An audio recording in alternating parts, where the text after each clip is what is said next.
नमस्कार मित्रों, एक बार स्वागत है आप सभी का आपके अपने चैनल पृष्ठी द रे ऑफ लाइट पे। आज मैं आप लोगों के सामने एक बहुत ही बेहतरीन क्लास लेकर के आया हूँ and this class is mainly related to your turbo C plus plus programming, right. इससे पहले मैं एक क्लास ले चुका हूँ जिसके अंदर हम लोगों ने टर्बो सी प्लस प्लस कैसे डाउनलोड करते हैं और कैसे इंस्टॉल करते हैं, ये सारा प्रोसेस मैं आपको बता चुका and I hope you all have downloaded and installed this IDE in your PCs, right, और लैपटॉप। ये मैं मान के चल रहा हूँ। आज हम लोग एक पहला प्रोग्राम बनाएंगे और उसको पूरी प्रक्रिया को समझने की कोशिश करेंगे कि प्रोग्राम कैसे बनाते हैं, क्या क्या चीज़ें इसमें इंक्लूड की जाती हैं, कौन सी कमांड काम में आती हैं, है ना, और हेडर फाइल्स क्या होती हैं, फंक्शंस क्या होते हैं, ऑब्जेक्ट से क्या रिलेशन है ना, कैसे सेव करेंगे, कैसे कंपाइल करेंगे और कैसे रन करेंगे और आउटपुट कहाँ देखेंगे, ठीक है ना। ये सारी चीज़ें मैं आपको स्टेप बाय स्टेप बताऊंगा। 20 से 25 मिनट की ये क्लास रहेगी, लेकिन आपको पूरा डिटेल में समझ में आ जाएगा इसमें। तो आइए शुरुआत करते हैं। देखिए, मैं शुरुआत करूं उससे पहले मैं आपको बता दूं what has been taught in the last class. We have discussed about the online IDE, that is integrated development environment. We have also seen how to set up the environment in our local PC, that is how to download Turbo C++ and install. Then we have seen what are the advantages of Turbo C++ as compared to the normal C++, right, because it is very easy to use and all the things like editing the code, compile and run would be automatic just by clicking the command, right. And one more thing, it was developed by Borland। ये company है, इन्होंने 1990 में इसको develop किया, California और US से based company है, right. देखिए, डाउनलोड करने के बाद में आपके पास डेस्कटॉप के ऊपर ये आइकन बनता है ना। मैं थोड़ा और इसको जूम कर देता हूँ, है ना। सी ड्राइव के अंदर आप टर्बो C3 के नाम से फोल्डर देखेंगे, उसके अंदर जाकर के भी आप इसको शुरू कर सकते हैं, या फिर आप अपने कंप्यूटर या लैपटॉप के अंदर, है ना, स्टार्ट बटन में जाएंगे, ऑल प्रोग्राम में, तो वहाँ पर भी आपको ये आइकन टर्बो C++ का दिख जाएगा। मतलब कहीं से भी आप इसको शुरू कर सकते हैं। There are 3 ways, right. तो जैसे ही आप इसको क्लिक करेंगे तो आपकी वो शुरू हो जाएगी, राइट। चलिए आगे चलते हैं। आज हम लोग क्या क्या देखने वाले हैं। देखिए, सबसे पहला हमारा ऑब्जेक्ट है to display the message hello world in C++, that is turbo C++ हम लोग यूज करेंगे। तो C++ कैसे ओपन करें, 3 तरीके मैंने आपको बता दिए, अभी ओपन करेंगे। नई फाइल कैसे बनाएं, कोड कैसे लिखें, सेव कैसे होगी, कंपाइल का क्या मतलब होता है, कैसे एरर चेक होगी, फिर उसको रन करना है, and finally we need to see the results, right. Before starting this process, these steps, first we'll see what are the comments in C++। although it is optional, हम programme के अंदर comment क्यों लिखते हैं, क्योंकि हमारे को पता चल जाए कि हम करने क्या वाले हैं। बीच बीच में कोई भी कमांड है तो उसका आप कमेंट लिख सकते हैं कि कमांड किसके लिए है, या ऊपर टाइटल की फॉर्म में लिख सकते हैं। ये ऑप्शनल है, ये इससे प्रोग्राम थोड़ा सा ईजी हो जाता है हमारे समझने में, कोई और भी पढ़ता है तो समझ में आ जाता है, ठीक है ना। तो पहले कमेंट की चर्चा कर लेते हैं। And comment is basically the part of documentation section, right? It is not the part of program, क्योंकि कंपाइलर इसको इग्नोर करता है, उसको समझता नहीं है, ठीक है ना। और C++ के अंदर 2 तरह के कमेंट्स हमारे पास फैसिलिटी अवेलेबल है। आप चाहें तो सिंगल लाइन कमेंट लिखें, and if you want to write the multiple line comments then there is also a facility, right. तो देखते हैं कैसे लिखेंगे। ये जो सिंबल है इसको हम कहते हैं डबल स्लैश। अगर आपको एक ही लाइन का कमांड लिखना है तो डबल स्लैश के माध्यम से आप लिख सकते हैं। इसके बाद आप जो भी लिखेंगे वो कमेंट कहलाएगा, ठीक है ना, एक लाइन का पार्ट। अगर आप मल्टीपल लाइन कमेंट्स चाहते हैं तो इस तरह का एक फॉर्मेट है, इसके बीच में आपको लिखना पड़ेगा मल्टीपल लाइन्स, और फाइनली ये शुरुआत का पॉइंट है और फिर ये इसको एंड करना पड़ेगा, राइट। आगे हम प्रोग्राम में देखेंगे किस तरह से लिखेंगे। चलिए शुरुआत करते हैं। Now come to the object, that is we want to display the message hello world in C++, that is turbo C++। आपको एक मैसेज प्रिंट करवाना है, डिस्प्ले करवाना है, right. It is basically a small conventional and universal program. कोई भी आप book में जाएंगे, दूसरे वीडियो भी अगर आप देखते हैं तो ये प्रोग्राम सभी लोग बताते हैं, ठीक है ना। ये एक यूनिवर्सल प्रोग्राम है। आगे चलते हैं। अब जैसे ही आप C++ ओपन करेंगे, either from icon available on your desktop, from C drive और फ्रॉम स्टार्ट ऑल प्रोग्राम के माध्यम से, कोई भी तरीका हो, तो आपके पास ये एक इंटरफेस अवेलेबल हो जाएगा, ये विंडो अवेलेबल हो जाएगी, ठीक है ना।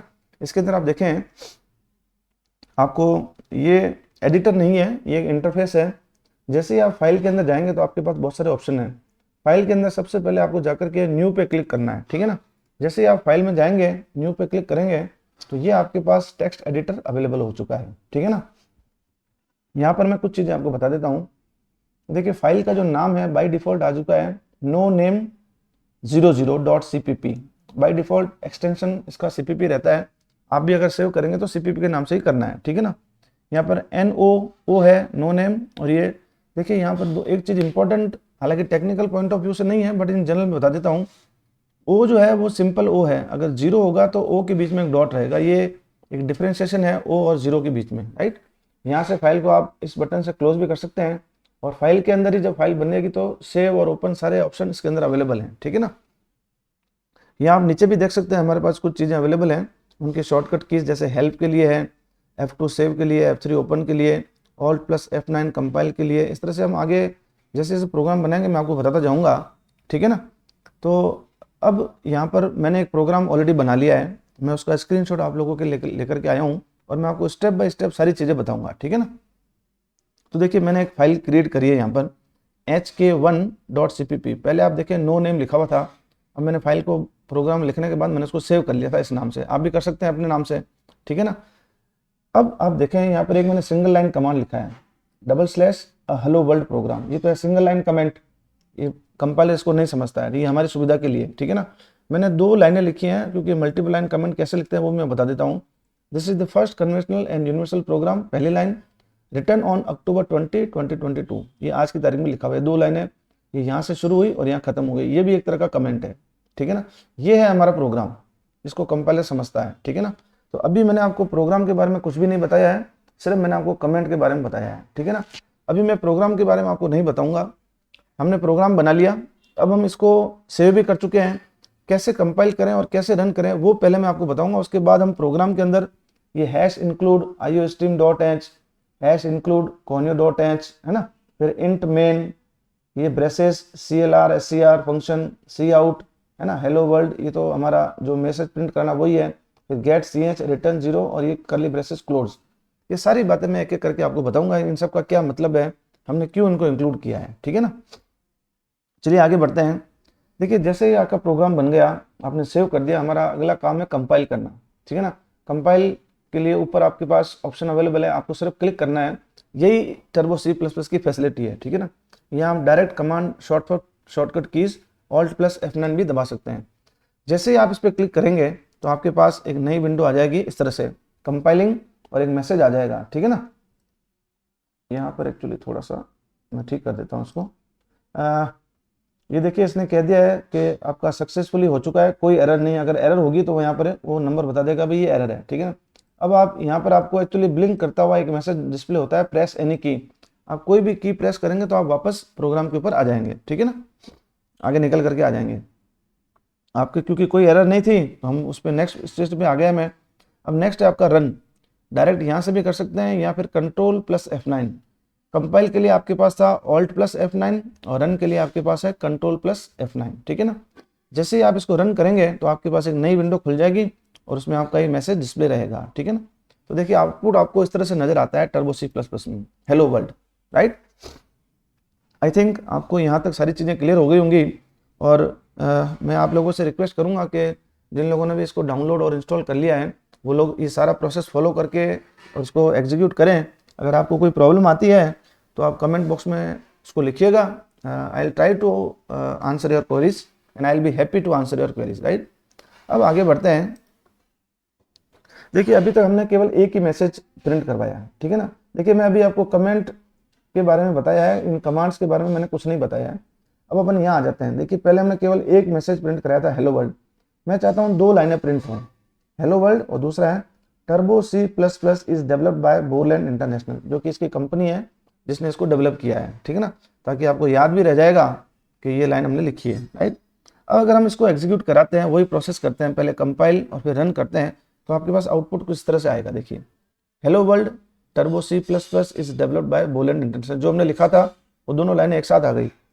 ये जो आउटपुट का जो डिस्प्ले है वो कुछ ठीक नहीं है ना, ये मतलब it's appearance is not good, right. तो हम क्या करते हैं कि हम चाहते हैं कि हेलो वर्ल्ड एक लाइन के अंदर आए, फिर एक एंटर ही हो, एक स्पेस, मतलब अगली लाइन के अंदर ये आना चाहिए, C++ is developed by Borland international. तो ऐसा क्या ऐसा संभव है? बिल्कुल संभव है। And there are 2 methods available for this kind of result, right. देखिए आप /n करके भी सेकंड लाइन के अंदर आंसर ला सकते हैं, और एक कमांड होती है &l, ये बेसिकली ऑब्जेक्ट है जो कोई डिफाइंड है, इसकी बात बाद में आप करेंगे, ठीक है ना। तो देखिए मैंने पहले केस में हेलो वर्ल्ड जो स्ट्रिंग है उसके अंदर ही /n लगा दिया, एक तो ये तरीका है ना। इसको आप एग्जीक्यूट, इसको कंपाइल और रन करेंगे तो आपके पास आउटपुट ही आ जाएगा जो कि हम चाहते थे, ठीक है ना। दूसरा तरीका क्या है कि आप हेलो वर्ल्ड जो पहली है ना स्ट्रिंग है उसके बाद में आप ये ऑपरेटर लगा के &l लगा दें और सेमीकोलन। यहाँ पर हमने /n नहीं लगाया, यहाँ तो वो लगेगा या ये लगेगा, ठीक है ना। इससे भी आउटपुट वही आएगा जो पहले आया था। मैंने आपको दोनों तरीके बता दिए, ये आपका आउटपुट आ चुका है, ठीक है ना। अब तक मैंने आप लोगों को सिर्फ कमेंट और यहाँ पर /n और &l के बारे में बताया है, राइट। अब हम आते हैं इसके ऊपर सारी, ये #include IOStream क्या है, फिर conio.h क्या है, int main, CLSR, cout, get, ch और return, इन सब की चर्चा बारी बारी से हम अगले 10 से 12 मिनट में करने वाले हैं, राइट। देखिए सबसे पहले जो #include IOStream.h है और #include conio.h है, ये बेसिकली दो चीज़ें हैं। हम लोग हैश जो सिंबल है इसको हम कहते हैं pre processor directive, right.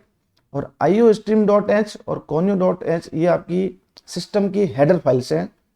Header files क्या होती है मैं आपको आगे बताऊंगा, राइट।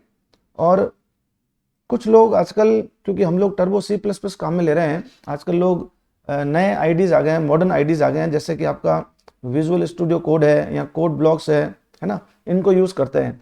तो जो .h है वो केवल और केवल हमारा जो पुराना वर्जन है C++ का उसी में सपोर्ट होता है, ठीक है ना, क्योंकि हम वो यूज़ कर रहे हैं इसलिए हम .h लगाएंगे।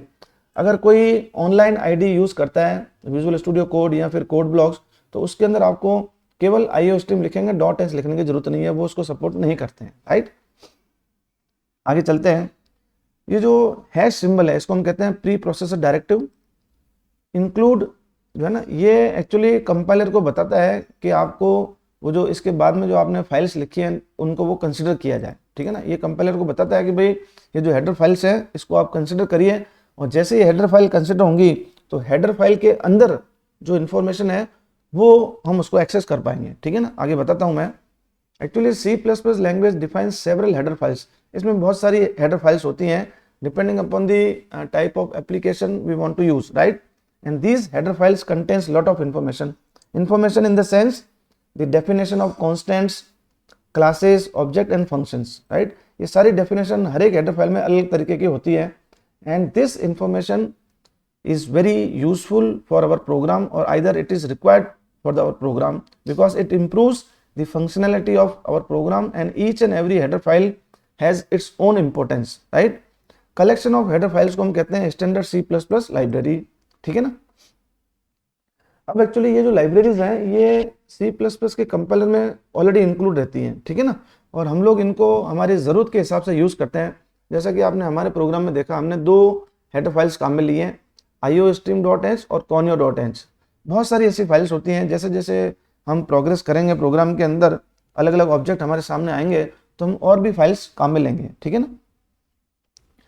हेडर फाइल्स का मैंने आपको बताया, इसके अंदर इंफॉर्मेशन है। अगर हम एग्जांपल की बात करें तो IOStream.h header files defines A prototype of cout object. अगर आपको कोई मैसेज आउटपुट में लेना है या कुछ इनपुट करवाना है तो वो दोनों ही IOStream.h के अंदर डिफाइन होते हैं। ये I means input, O means output, stream की फॉर्म में, मतलब सीक्वेंस ऑफ बाइट्स आप कह सकते हैं इसको। ये सारे इसके अंदर बहुत सारी चीज़ें और भी डिफाइन होती हैं, जैसे &l भी इसके अंदर डिफाइन होता है, राइट। सिमिलरली जो आपका conio.h है, it is console input output, और जो हमने क्लियर SCR काम में लिया है या गेट ch काम में लिया है वो इसके अंदर डिफाइन होते हैं, ठीक है ना। आई थिंक ये चीज़ें आपको समझ में आ गई होगी, क्योंकि आपको अगर मैसेज आउटपुट करवाना है तो you have to use cout, और cout जो ऑब्जेक्ट है वो कहाँ पर डिफाइंड है, IOStream.h के अंदर डिफाइंड है। तो पहले तो आप लाइब्रेरी इंक्लूड करें, उसके बाद आप इसको यूज़ कर पाएंगे। अगर आप डायरेक्ट cout यूज़ करेंगे, लाइब्रेरी को इंक्लूड नहीं करेंगे हेडर फाइल को, तो वो आपको एरर दे देगा, ठीक है ना। अब एक चीज़ और इम्पोर्टेंट मैं आपको बता दूं, ये मैंने लिंक यहाँ पर दे रखा है cppreference.com, ठीक है ना। यहाँ पर आप जाकर के जो टर्बो C++ है या C++ है उसके अंदर कितनी हेडर फाइल्स होती हैं, बहुत तरीके की होती हैं। तो इस लिंक पे आप जाकर के डिफरेंट हेडर फाइल्स की डिटेल्स चेक कर सकते हैं। मैं डिस्क्रिप्शन बॉक्स के अंदर इसको लिंक को डाल दूंगा, आप वहाँ पर जाकर के देख सकते हैं, ठीक है ना। It is available online. अब एक चीज़ और इम्पोर्टेंट है, कुछ लोग पूछते हैं कि सर आपने प्रोग्राम के अंदर using name space STD use नहीं किया, राइट। तो मैं आपको बहुत चीज़ क्लियर कर दूं, it includes all C++ standard libraries. Again मैं एक चीज़ कहूँगा कि जो मॉडर्न आईडीज़ हैं जैसे कि VSC कोड है या कोड ब्लॉक्स है, डेव C++ है, उनके अंदर ये यूजिंग नेम स्पेस यूज़ करना बहुत ज़रूरी है आफ्टर, क्योंकि स्टैंडर्डाइजेशन के बाद में इसको इंक्लूड किया हुआ है। जो पुराना वर्जन है हमारा आईडी का, उसमें इसको यूज़ करने की कोई ज़रूरत नहीं है। सिमिलरली हम टर्बो C++ में .h इसको सपोर्ट करता है, जबकि नए आईडी में .h लिखने की ज़रूरत नहीं है, राइट। ये बेसिकली पुराने आईडी और नए आईडी के बीच में एक डिफरेंशिएशन आप कह सकते हैं कि है, ठीक है ना। अब हम आते हैं प्रोग्राम के ऊपर वापस। कमेंट वाला पार्ट हमारा क्लियर हो चुका है, ठीक है ना, और आपके ये दोनों लाइब्रेरी के मैंने बारे में मैं आपको बता दिया। अब हमारा ये वाला पोर्शन अभी भी पेंडिंग है। सबसे पहले हम बात करेंगे इस फंक्शन की, इंट मेन क्या है, ठीक है ना। तो चलिए आगे बढ़ते हैं। इंट मेन और फिर आपके स्मॉल ब्रैकेट्स हैं, ठीक है ना। यहाँ पर इंट जो है वो बेसिकली रिटर्न टाइप है। इंट का मतलब होता है इंटीजर, ये कीवर्ड है जिसका मतलब है इंटीजर। तो इस फंक्शन के लिए हमारा जो रिटर्न टाइप है वो क्या हो जाएगा, integer, right. Main is the user defined function. ये बहुत कंफ्यूजन होता है, लोगों को लगता है कि मेन जो है सिस्टम डिफाइंड फंक्शन, नहीं। Main is a user defined function where, जहां से आपका प्रोग्राम जो है वो स्टार्ट होता है, ये एंट्री पॉइंट है प्रोग्राम की, राइट। और जितने भी एग्जीक्यूटिबल कोड है वो इसके अंदर ही लिखे जाते हैं, ठीक है ना। हम कैसे लिखते हैं, देखिए इंट मेन जो है उसके अंदर आपका एक करली ब्रेसेस शुरुआत का है और बाद में ये बंद का है। तो इसके बीच में ये जो भी पोर्शन है उसको हम कहते हैं बॉडी ऑफ द प्रोग्राम, ये इसके अंदर लिखी जाएगी, राइट। ये देखिए मेन फंक्शन, ये पहला करली ब्रेसेस, फिर दूसरा ये शुरुआत वाला और ये एंड वाला, और इसके बीच में जो कुछ भी होगा वो मैंने कमेंट के फॉर्म में लिखा है। It is known as body of the program और you can say code. The curly braces represents body of the function that में consist of logically connected statements coded by the user. Basically आपका program है एक sequence form में, right. अब अगला है आपका CLR SCR। ये मैंने आपको बताया कि जो conio.h फाइल हमने काम में ली है, हेडर फाइल, उसके अंदर ये ऑब्जेक्ट डिफाइन है ऑलरेडी, राइट। और ये क्यों काम आता है, it is used to clear the screen. It is a pre defined function which is used to clear your previous data displayed on console, right. इसको यूज करके आप केवल और केवल करंट आउटपुट देख सकते हैं। आप नहीं चाहते हैं कि पुराना आउटपुट आए। अगर आप इसको यूज नहीं करेंगे, if you do not use this, then previous output will also be shown along with your current result, ठीक है ना। ये आप करके भी देख सकते हैं।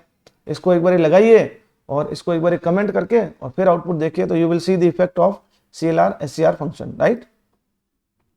नेक्स्ट आपका सी आउट, हेलो वर्ल्ड, यहाँ आपको बता ही चुका हूँ कि सी आउट का यहाँ पर सी का मतलब है कंसोल और आउट का मतलब है आउटपुट। ये बेसिकली जो आपने सी लैंग्वेज अगर आपने पढ़ी है तो उसमें हम आउटपुट मैसेज के लिए प्रिंटफ काम में लेते थे, ठीक है ना। तो यहाँ पर हम सी आउट काम में लेते हैं। जैसे सी के अंदर अगर आपको कोई मैसेज इनपुट लेना है यूजर, तो हम scanf काम में लेते थे, ठीक है ना। और यहाँ पर हम सी इन काम में लेंगे आगे जब हमारी जरूरत पड़ेगी। It is use to print और display the value of variable, ठीक है ना। इसमें देखो साफ साफ लिखा है, it is an object of O stream class. Basically जो IO स्ट्रीम क्लास है वो दो काफी सारी क्लासेस से मिलकर के बनी है स्ट्रीम, जिसके अंदर आई स्ट्रीम भी है, ओ स्ट्रीम भी है, ठीक है ना। तो हमने फाइनली पूरी यूज कर ली है ना। So finally we can say that the C out is a pre defined object of O stream dot H, right. It is use in conjunction with stream insertion operator. ये जो less than जो symbol है इसको हम कहते हैं stream insertion operator, right. इसके साथ ये काम करता है। अब हम आपका जो लास्ट वाला है वो है आपका get ch। It is also a pre defined function just like CLR SCR, right, which is use to display the result on screen and hold. अगर आप इसको यूज नहीं करेंगे तो आपके प्रोग्राम में मान लीजिए कोई एरर नहीं है तो कंपाइलर कह देगा 0 एरर। आपका प्रोग्राम रन करेंगे, रन भी हो जाएगा। लेकिन अगर आपने गेट ch काम में नहीं लिया है तो your displacement of the result will not be there. इसको भी आप करके देख सकते हैं, ठीक है ना। एंड फाइनली रिटर्न 0, इसका क्या मतलब है, ठीक है ना। एक्चुअली हम लोगों ने जो मेन फंक्शन काम में लिया है, जो यूजर डिफाइंड फंक्शन है, उसका हमने रिटर्न टाइप रखा है इंटीजर। तो जब भी हम इस तरह का फंक्शन काम में लेते हैं जिसका रिटर्न टाइप इंटीजर हो, तो आपको वापस रिटर्न भी एक इंटीजर वैल्यू लेनी पड़ती है और यूजुअली हम लोग उसको 0 कह देते हैं, ठीक है ना। और एक और तरीका है कि कई लोग जो रिटर्न टाइप है वो इंटीजर ना लेकर के वॉइड ले लेते हैं। वॉइड का मतलब होता है नथिंग। तो अगर आप वॉइड फंक्शन काम में लेते हैं तो फिर उस केस में आपको रिटर्न जो है ना ये लिखने की जरूरत नहीं है। जैसे कि मैंने एक लास्ट स्लाइड में आपको और बता देता हूँ कैसे होगा ये देखिए, ये हमारा कंप्लीट प्रोग्राम था। Single line comment, double line comment कैसे लिखते हैं, डबल स्लैश, और डबल लाइन के मल्टीपल लाइंस के लिए slash asterisk and slash asterisk close वाला, राइट। ये आपके दोनों सिस्टम की हेडर फाइल है, ये आपका मेन फंक्शन होता है, ठीक है ना। ये देखिए मैंने इसको भी कमेंट कर दिया है। तो इस पर्टिकुलर स्लाइड में मैं दिखाना चाहता हूँ कि आपका इंट मेन फंक्शन तो है आपका कमेंट, ये काम नहीं करेगा। मैंने ये नया लिख दिया है वॉइड मेन। अगर आप वॉइड लिखते हैं इसके आगे, वॉइड का मतलब होता है नथिंग, राइट, तो ये फंक्शन इस बार काम करेगा। और लास्ट में देखिए आप, मैंने रिटर्न को भी 0 कर दिया। अगर आप इस प्रोग्राम को एग्जीक्यूट करेंगे तो आपका सेम रिजल्ट आएगा जो इंट मेन और रिटर्न 0 लिखने पर आ रहा था। तो it is up to you कि आप वॉइड काम में लेते हैं तो आपको ये भी लिखने की जरूरत नहीं है, केवल वॉइड मेन लिखने से काम चल जाएगा, नहीं तो आपको इंट मेन और रिटर्न दोनों लिखने पड़ेंगे। तो मैंने आपको दोनों ही तरीके बता दिए हैं, और सारी चीज़ें जो आपकी हेडर फाइल्स हैं उनके अंदर जो फंक्शंस हैं और जो ऑब्जेक्ट हैं जिसको हम एक्सेस कर रहे हैं, है ना, ये सारा मैंने आपको कुछ बता दिया। और मैंने आपको कमेंट के बारे में बता दिया, और एक नई लाइन में एंट्री कैसे होगी स्लैश एन से और एंड एल फंक्शन से, ये सारी चीज़ें मैंने आपसे डिस्कस करी हैं। और मैं आप लोगों से अगेन रिक्वेस्ट करूंगा कि जो भी मैंने आपको स्टेप बाय स्टेप बताया है, अगर आपने फाइल को टर्बो सी प्लस प्लस को डाउनलोड किया है, इंस्टॉल किया है, तो ये पूरा आप एक बार करके देखें खुद से, तो आपके अंदर एक कॉन्फिडेंस डेवलप होगा और आपको लगेगा कि हाँ अब हम लोग एक राइट डायरेक्शन में जा रहे हैं और हमारे को सी प्लस प्लस हम सीखने जा रहे हैं, ठीक है ना। ये एक बिगिनिंग है, एक बहुत सिंपल प्रोग्राम हमने बनाया है, लेकिन हमने उसकी पूरा स्ट्रक्चर समझने की कोशिश की है। मैंने कोशिश की आप लोगों को एक सिंपल वे में समझाने की। If still you have some doubt तो you can write in comment box and I will be happy to answer your queries. And again I am requesting you to please do it at your own, then only you will be able to learn actually, ठीक है ना। ये मैंने सारा खुद किया है और आपके सामने स्क्रीनशॉट या पिक्चर में लेकर के आया हूँ। ये तभी संभव है जब मैंने खुद ने किया है, ठीक है ना। तो आप भी करिए, उससे आपकी एक्चुअल लर्निंग होगी। वीडियो देखने मात्र से लर्निंग नहीं होती है, ठीक है ना। हम सीखते जरूर है, बट उसको आप इम्प्लीमेंट करेंगे then your confidence level would be increase, और आपको लगेगा कि नहीं हम वास्तव में सीख रहे हैं, ठीक है ना। So once again thanks a lot, and यही कहूँगा कि एक बार आप करके जरूर देखें। सो आप सभी का धन्यवाद। जय हिंद।